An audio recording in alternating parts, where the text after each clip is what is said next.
won't go away. Welcome to your 100th day. We won't go away. Welcome to your 100th day. We won't. We won't go away was repeated outside the White House this weekend. It's a simple message, but key to a grassroots strategy sparked by Donald Trump's election. The movement is called Indivisible. Think of it as a Trump resistance meets Tea Party tactic. Kim Brunhuber has more. We may have to be on the public sidewalk because they've been kind of aggressive and pushing us off.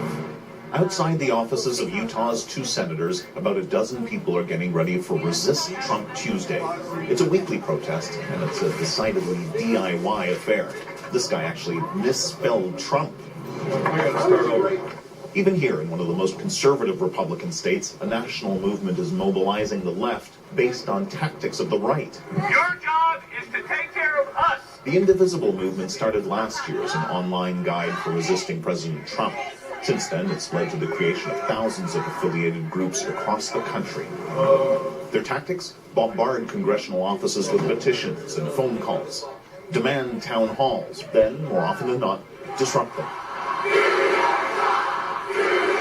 This relentless pressure is aimed not at the president directly, but at their local congressional representatives. These are the people who can make a difference. President Trump is not going to listen to us. If their tactics sound familiar, they should. They're explicitly based on those of the Tea Party, a conservative movement that sprung up in 2009 to pressure congressional Republicans into opposing every plank of Barack Obama's platform.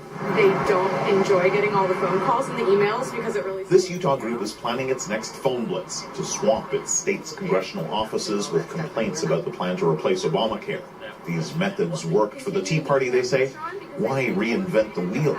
We need to start from the ground up if we're going to make a change instead of just attacking the head without, thinking about the roots. Some of Indivisible's members, like 70-year-old Jill Merritt, are even lifelong Republicans. She says Trump's authoritarian agenda is being enabled by her local representatives. They can't just let this guy do what he pleases. He is too dangerous. She helped put them in office, Merritt says, and when they're up for re-election next year, she can try to help take them out.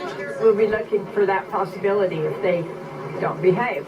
These Resist Trump Tuesdays were only supposed to last for the president's first 100 days in office. But now that deadline has come and gone, and many have decided to simply carry on. CBO scores are rarely, if ever, right. They won't.